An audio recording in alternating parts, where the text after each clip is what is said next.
I stood in front of my childhood Christmas tree in my parents' living room in Columbus, Ohio, and realized every single ornament with my name on it was gone. Not misplaced. Not packed away. Gone. The tree stood in the same corner it had occupied for 30 years, right next to the brick fireplace where we used to hang our stockings. White lights twinkled across Douglas fir branches. Ceramic snowmen dangled from red ribbons. My sister Amber's collection covered the tree like a timeline of her entire life. Her baby's first Christmas rattle from 1992, the cheerleader megaphone from her high school days, the University of Michigan ornament from her college years, even the little wedding cake topper ornament from her ceremony last spring. Okay, pause. I want to hear what you think is going to happen next. Drop your biggest guess in the comments below. While you're down there, tap the subscribe button to officially join the discussion. We're building a community of amazing story lovers, and I don't want you to miss out. Okay, let's find out if your prediction was right. But mine? The clay handprint I made in 2nd grade with Brooklyn 1998, stamped across the palm? The popsicle stick reindeer I'd glued together in Mrs. Patterson's art class? The silver bell my grandmother gave me before she died, engraved with my name and the year 2005? The paper snowflake I'd cut so carefully in 4th grade that Mom had laminated it and hung it on the tree every December since? Nothing. Not one. My breath caught. For a moment, I thought maybe I was looking at the wrong tree, even though that made no sense. This was the tree. Same spot, same house, same worn hardwood floors underneath. But it was like someone had gone through and surgically removed every trace of my childhood, leaving only Amber's memories on display. Mom! I called out, my voice steadier than I felt. Where are my ornaments? She appeared from the kitchen, dish towel in hand, wearing the same red apron she wore every Christmas Eve. Her smile was warm, practiced, the kind you give someone when you're about to say something you've already justified in your mind. Oh honey, she said lightly, waving the towel like it was no big deal. Amber took those when she moved into her new place in Bexley. You know, the house with Scott? She wanted to start her own traditions. The words landed like a punch. She took them. Well, yeah. Mom tilted her head, confused by my confusion. She's got the kids now, Brooklyn. She needs them more than you do. You're always traveling for work anyway. When's the last time you even put up a tree? My hands went cold. Not from anger. Not yet, but from the slow, creeping realization that this wasn't a mistake. This was a decision. A decision made without asking me, without telling me, as if my childhood belonged to Amber now simply because she had children and I didn't. You didn't think to ask me? I said quietly. Mom sighed, the kind of sigh that said here we go again. Brooklyn, don't make this into a thing. It's just decorations. Just decorations. I looked back at the tree. Amber's ornaments gleamed under the lights, each one a little monument to her life, her achievements, her milestones. And where mine should have been. Empty branches. Gaps in the family story. As if I'd never existed at all. My father walked in from the garage, carrying a box of extra lights. He glanced at me, then at my mother, reading the tension immediately. What's going on? He asked, setting the box down. Brooklyn's upset about the ornaments, Mom said, her tone edging toward exasperation. Dad frowned. The ones Amber took? Yes, I said, my voice sharper now. The ones Amber took. Without asking. He shrugged, brushing dust off his Ohio State sweatshirt. They're still in the family. What's the problem? The problem was that I'd spent my whole life being the responsible one. The one who left Columbus for a software job in Austin, who paid off her own student loans, who sent money home when the furnace broke, who showed up for every holiday even when flights from Texas cost a fortune. The one who never asked for anything because I'd learned early that asking made you a burden. And now, standing in front of this tree, I understood something I'd been avoiding for years. I wasn't just missing from the tree. I was missing from this family. They'd been erasing me piece by piece, and I'd been too busy being strong to notice.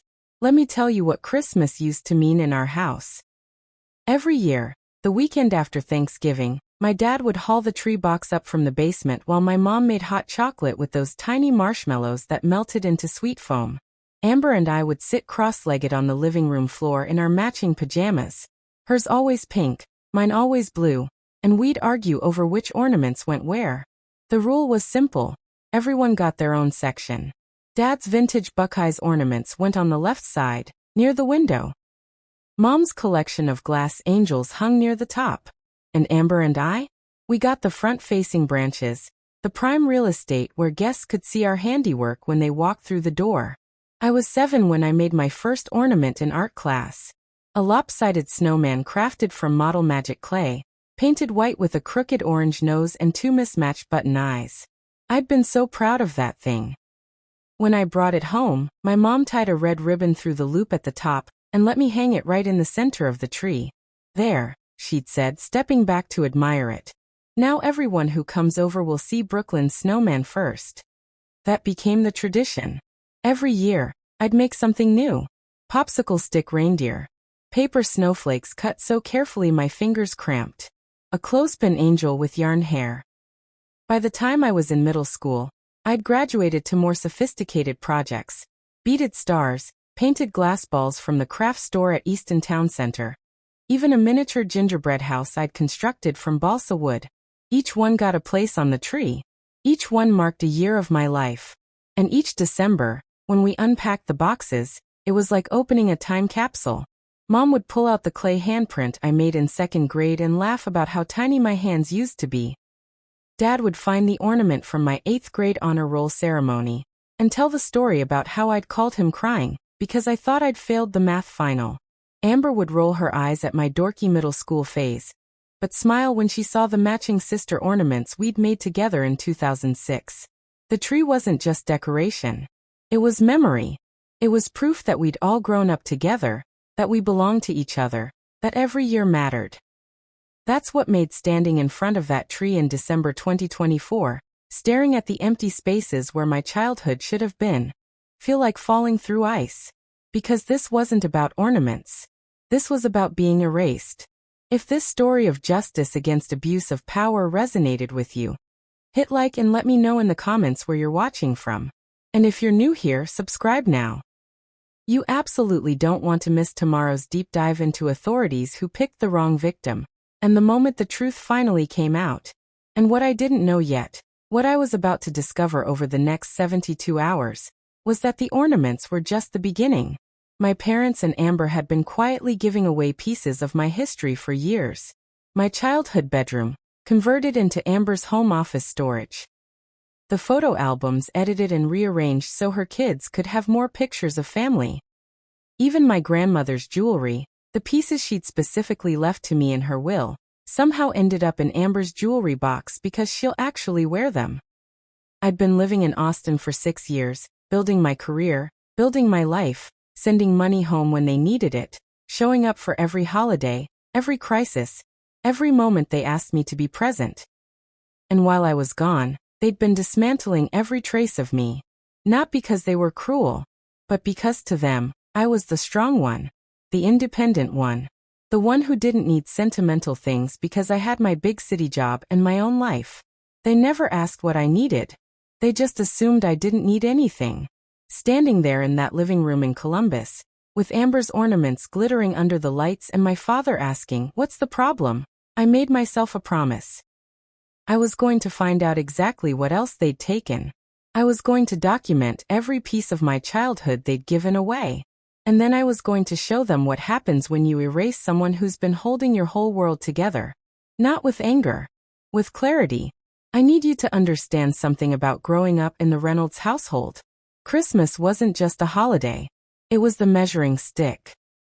Every December, my mom would transform our modest colonial in Clintonville into something that belonged in a Hallmark movie.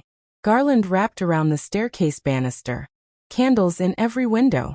The smell of sugar cookies baking while Bing Crosby crooned from the old CD player in the kitchen. And the tree, God, the tree, was the centerpiece of everything. My earliest memory is from 1996, when I was 4 years old. Mom lifting me up so I could place the star on top, her hands steady under my arms, Dad snapping a Polaroid that still lives somewhere in a box I haven't seen in years. Amber, just 2, clapping her tiny hands from her high chair. Back then we were equal. Back then, the tree held both our stories. Every year after that, the ritual was the same. The first Saturday of December, we'd drive to the tree farm off Route 161, where the owner, Mr. Kowalski, a man who smelled like pine needles and wore the same red flannel every season, would let us wander the rows until we found the perfect Douglas fir. Dad would cut it down.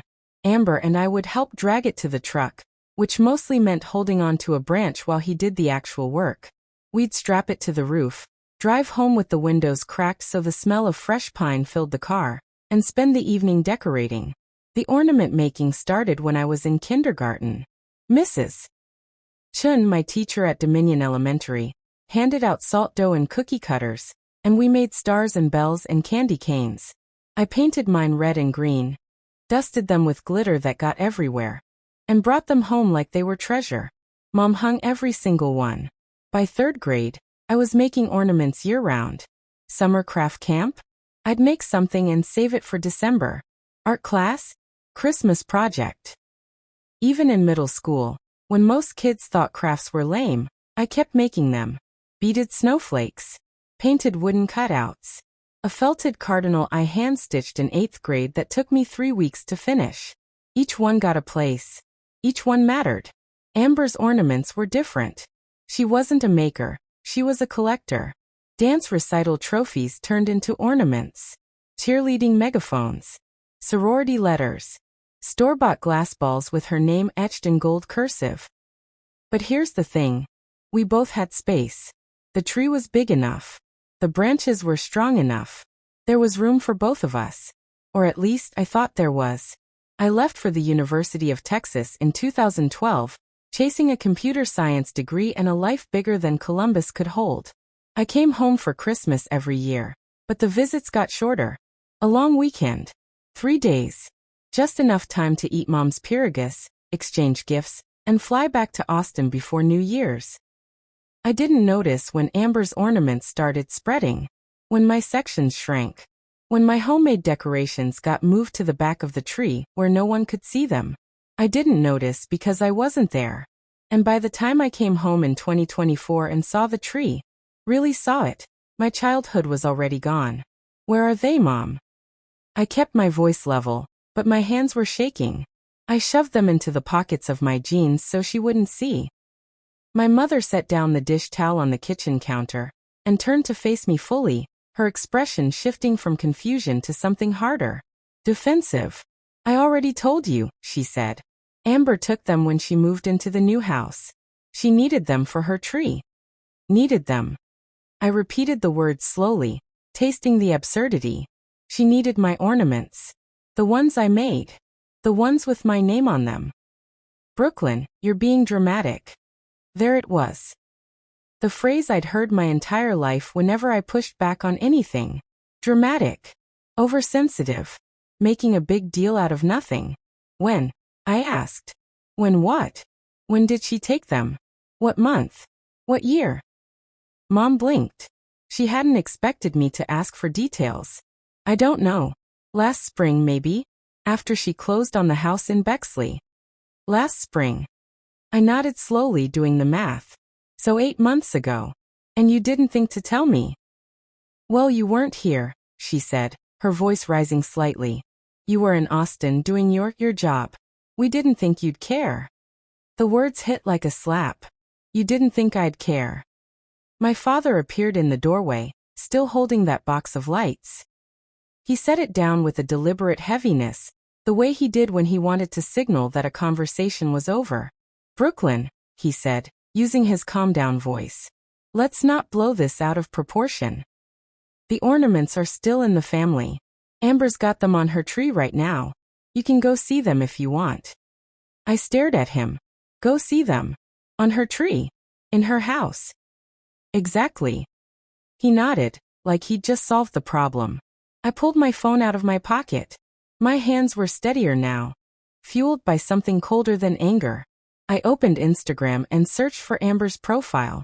She posted everything. Her kids, her house, her perfect Bexley life with the wraparound porch and the SUV in the driveway. I scrolled back to December 1st. There it was. A photo of her tree, posted with the caption, "Our first Christmas in the new house. Every ornament tells a story." I zoomed in. There, hanging on a front-facing branch, was my clay handprint. The one that said Brooklyn 1998. Next to it, my popsicle stick reindeer. Below that, my grandmother's silver bell. And in the comments, 37 people had liked it. Friends, neighbors, family members. All praising Amber's beautiful tree, her sentimental collection, her love of tradition. Not one of them knew those ornaments weren't hers. I turned the phone toward my mother. "Every ornament tells a story," I read aloud. "Whose story, Mom?" "Because those are my ornaments. My handprint. My reindeer. My grandmother's bell. And she's on Instagram pretending they're hers." My mother glanced at the screen, then looked away quickly, like the evidence was too bright to face directly. "She didn't mean it like that," she said weakly. "Then how did she mean it?" Silence. My father cleared his throat. "Amber's got kids now, Brooklyn. She's trying to build memories for them. You don't have children. You don't need. Don't." My voice came out sharper than I'd ever used with him. "Don't tell me what I need." I looked back at the tree, at the empty spaces, at Amber's life on full display, while mine had been packed into boxes and driven across town without my permission. And I realized something I should have seen years ago. They didn't erase me because they were cruel. They erased me because they stopped seeing me. I didn't sleep that night. I lay in the guest bedroom, the room that used to be mine, staring at the ceiling and listening to the house settle around me. Every creak of the floorboards, every hum of the furnace felt too loud in the silence. At 2 a.m., I gave up on sleep and turned on the lamp. The guest bedroom. That's what they called it now. As if I'd never lived here. As if the posters of Dashboard Confessional and the glow-in-the-dark stars I'd stuck to the ceiling in 2004 had never existed. The walls were painted beige now. Neutral. Inoffensive. The kind of color you see in hotel rooms. My old bed, the white iron frame I'd begged my parents for in 8th grade, was gone. Replaced by a queen-size mattress with a generic floral comforter. The desk where I'd written college essays and coded my first website? Gone. In its place, stacks of plastic storage bins labeled in Amber's handwriting. Winter clothes, Scott's golf stuff, kids' old toys. My childhood bedroom had become Amber's storage unit. I sat up slowly, my heart starting to pound. I walked to the closet and opened the door. More bins. I pulled one down and pried off the lid. Inside, my high school yearbooks. Not stored carefully, not preserved. Just shoved in a bin beneath a pile of Amber's maternity clothes. I opened my senior yearbook. The pages were bent. Someone had used it as a coaster. There was a coffee ring on the page where my class photo should have been. I set it aside and kept digging. Another bin, my old trophies. Debate team, honor roll, the scholarship award from Nationwide Insurance when I graduated. All of them dusty, crammed together. A few cracked from being stacked carelessly. Another bin, stuffed animals from my childhood. The bear my grandmother gave me before she died. The bunny I'd slept with every night until I was 12. Both shoved into a garbage bag inside the bin. Like they were headed to Goodwill. I felt my chest tighten. I pulled down another bin. This one had photo albums. Our family albums. The ones my mom used to keep on the shelf in the living room. The ones she'd pull out every Thanksgiving to show relatives. I opened the first one. It took me a moment to understand what I was seeing. Photos were missing. Not all of them, just mine.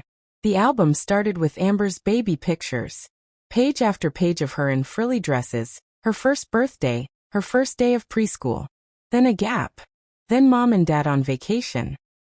Then Amber's elementary school photos. Another gap. Then Amber's middle school graduation. I flipped faster, my hands trembling. Every major milestone of my childhood, first day of kindergarten, my 10th birthday party, my high school graduation, had been removed. The empty plastic sleeves gaped like missing teeth. But Amber's photos? All still there. Intact. Celebrated. I opened the second album. Same thing. I was a ghost in my own family history. I sat on the floor, surrounded by bins and albums, trying to breathe. Then I heard footsteps in the hallway. The door creaked open. Amber stood there in her pajamas, squinting in the light. "Brooklyn," she whispered. "What are you doing?" I looked up at her, holding the album open to a page where my 8th grade photo used to be. "Where are they?" I asked quietly. "Where are what?" "My photos. The ones that were in these albums." She shifted her weight, suddenly uncomfortable. "Oh, Mom gave those to me. For the kids. You know, so they could have pictures of family." "Pictures of family?" I repeated slowly. "So you took my childhood photos to give to your kids?" "Well, yeah. I mean, you don't have kids, so I thought it made sense. They should know what their family looked like growing up." "And I'm not part of that family?" Her face flushed. "That's not what I meant." "Then what did you mean?" She didn't answer. She just stood there, caught between the hallway light and the darkness of the room, looking for the first time like she understood she'd done something wrong but didn't know how to fix it. I stood up slowly, still holding the album. "The ornaments," I said. "The photos. My bedroom. My trophies. What else, Amber? What else did you take while I was in Austin building a life?" Her voice came out small. "Brooklyn, I didn't think." "That's the problem," I said. "None of you thought. You just assumed that because I wasn't here, I didn't matter. That my memories were up for grabs. That my childhood was something you could redistribute to make your life more complete." She opened her mouth, but nothing came out. I set the album down on the bed and walked past her into the hallway. Behind me, I heard her whisper, "Where are you going?" I didn't answer, because I was done explaining myself to people who'd already decided I didn't belong. I sat in my rental car in the driveway for 20 minutes before I could turn the key. The dashboard clock glowed 3:47 a.m. inside the house. The lights were off.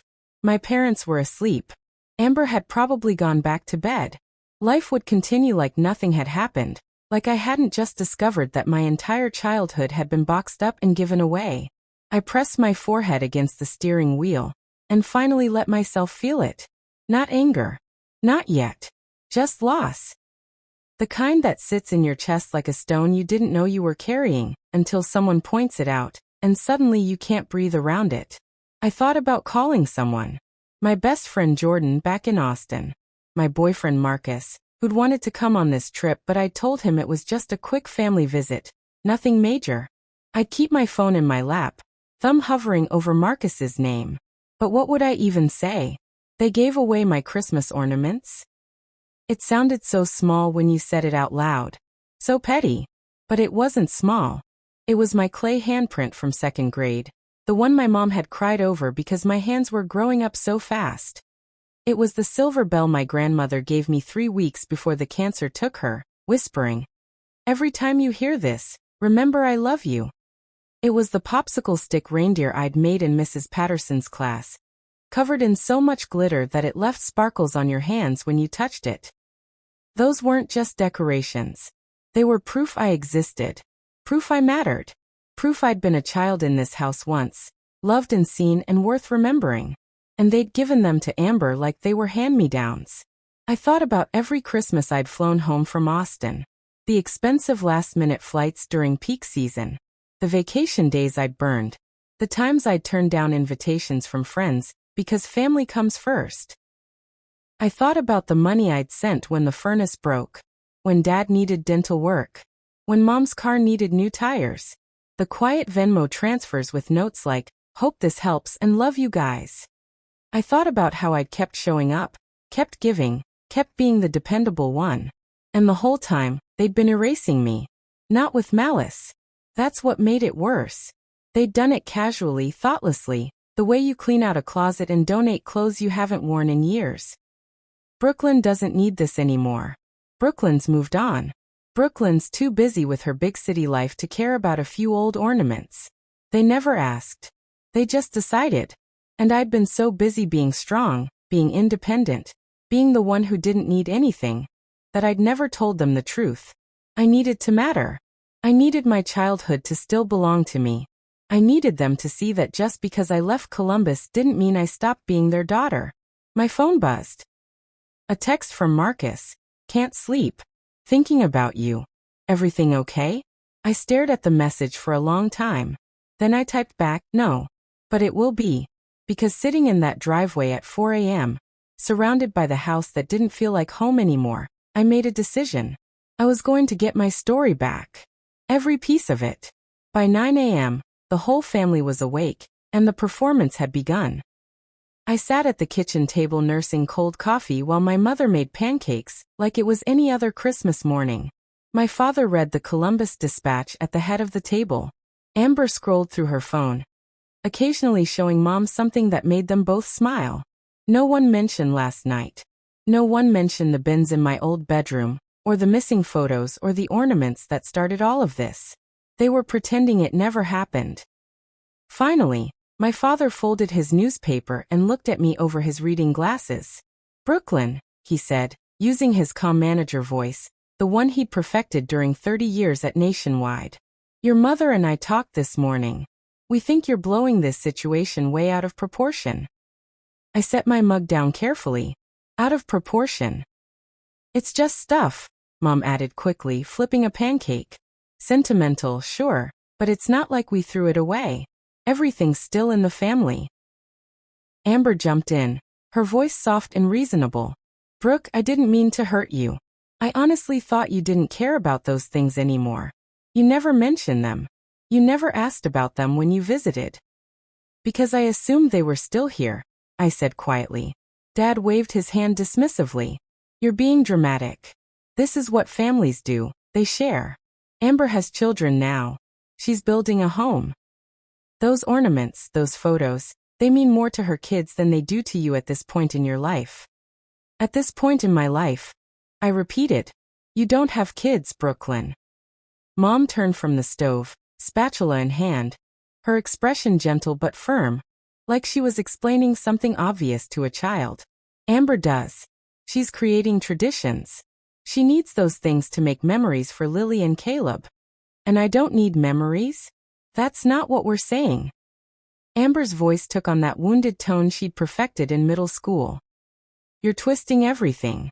We're not the bad guys here. We were trying to help." Help. The word tasted bitter. My father leaned forward, locking eyes with me. "You've always been the independent one, Brooklyn. You left Columbus. You built your own life. You didn't need us the way Amber does. We thought you'd be happy your childhood was being used instead of sitting in boxes collecting dust." "You thought I'd be happy," I said slowly, "that you erased me." Mom's face hardened. "See? This is exactly what I'm talking about. Erased. You're using these dramatic words to make us sound like monsters. We love you. We've always loved you. But you can't expect the world to stop just because you feel left out." "I flew home every Christmas," I said, my voice rising despite myself. "Every single year. I sent money when you needed it. I showed up. How is that being independent and not needing you?" Amber scoffed. "You sent money because you make good money, Brooke. That's not the same as needing us." The room went quiet. My father cleared his throat.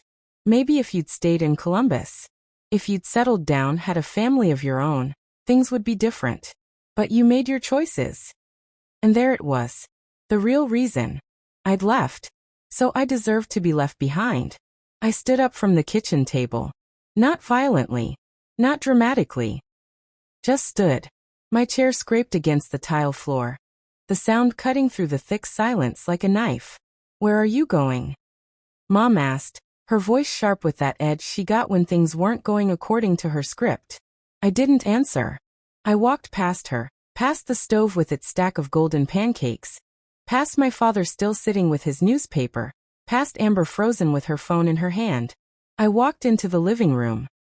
The tree stood in the corner, exactly where it had been last night. White lights twinkling. Amber's ornaments hanging like trophies. The empty spaces where my childhood should have been. I stood in front of it. Really looked at it. And something inside me clicked into place. This wasn't about ornaments anymore. It had never been about ornaments. It was about being seen. Being remembered. Being worth the space I took up. My whole life, I'd been the strong one. The one who didn't need comfort or validation or special treatment. The one who left Columbus and made something of herself and sent money home and showed up for holidays and never, ever asked for anything in return. And they'd mistaken my strength for indifference. They'd mistaken my independence for not caring. They'd mistaken my silence for permission. Behind me, I heard them gathering in the doorway, watching, waiting to see what I'd do next.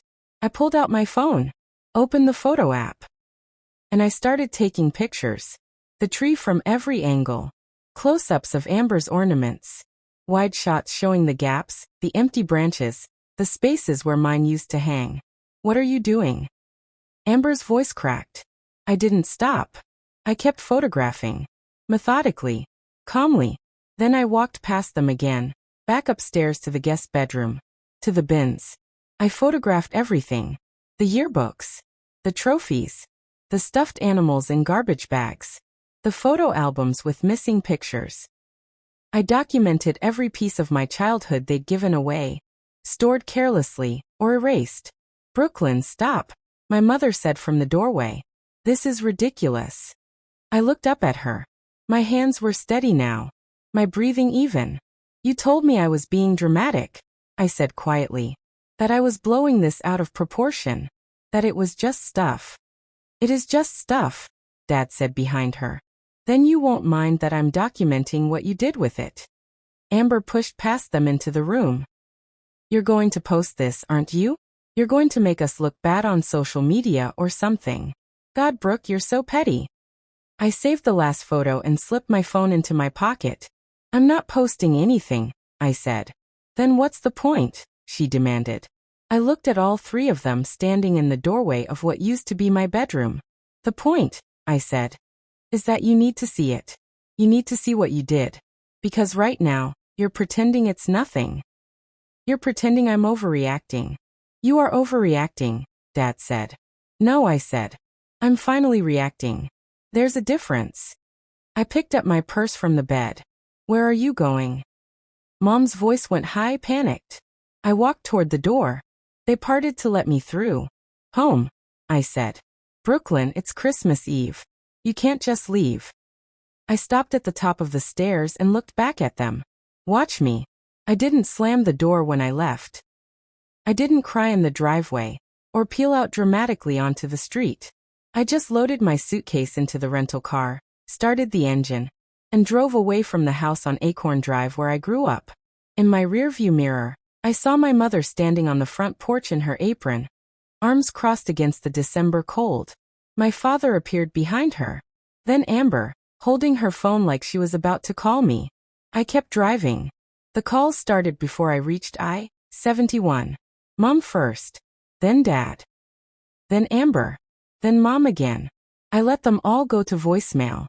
By the time I reached the airport, there were 12 missed calls and a string of text messages that followed the same predictable pattern.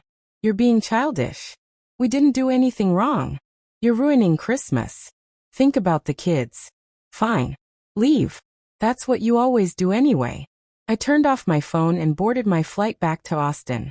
1 year later, I'm sitting in my apartment in South Congress, and my own tree stands in the corner by the window. It's smaller than the one in Columbus, just 4 feet tall, but every ornament on it is mine. Some I made myself, new ones crafted in the art classes I started taking at the community center. Some I bought at markets around Austin, each one chosen carefully, intentionally, and some I never got back. My grandmother's silver bell, my clay handprint from 1998, the popsicle stick reindeer. Those are gone. Amber still has them. She still posts photos of her tree every December, and every year I see my ornaments hanging there like stolen memories. But here's what I learned. I don't need them back to remember who I was. I don't need their validation to know my childhood mattered. I don't need to be included in their story to write my own. The calls stopped after a few months. The guilt trips faded. My parents and Amber moved on. The way people do when you stop being useful to them. And I moved on too. Not with anger. Not with bitterness. With clarity. Marcus and I are hosting Christmas this year. His family. My friends from work. Jordan's flying in from Seattle. We'll make new ornaments. New traditions. New memories that no one can take from me. Because I finally understand something I should have learned years ago. Family isn't about who shares your blood. It's about who sees you, who remembers you, who makes space for you without you having to beg for it. And if the people who raised you can't do that, you build your own tree, you hang your own ornaments, you create your own home, and you stop waiting for permission to matter. 1 year later, I stood in my apartment in Austin, decorating my own tree for the first time. It was small, a 4-foot Douglas fir from the farmer's market on Burnett Road. Nothing like the massive tree my parents used to put up in Columbus. But it was mine. I pulled ornaments from a box I'd bought at Target the week after I left Ohio.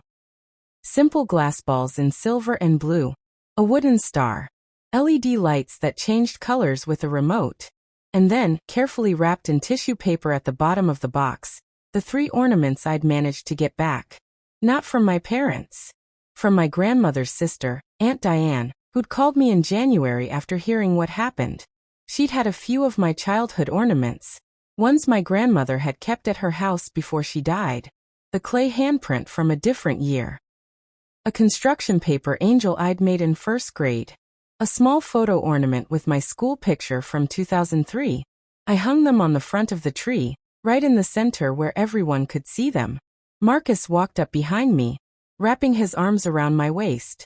"Looks perfect," he said softly. It wasn't perfect, but it was honest. My parents and I talked twice after that Christmas. Both conversations were short, surface level, painful. They didn't apologize. Not really. Mom said she was sorry I felt hurt, which wasn't the same thing.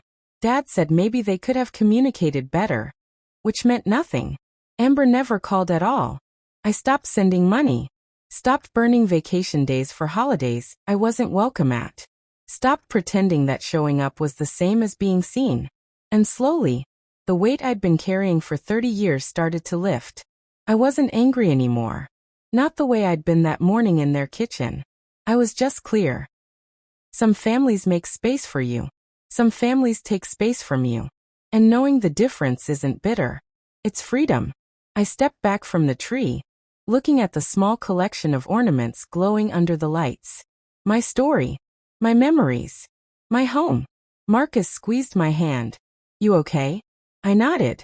"Yeah, I really am." Because I'd learned something that year, something I should have known all along.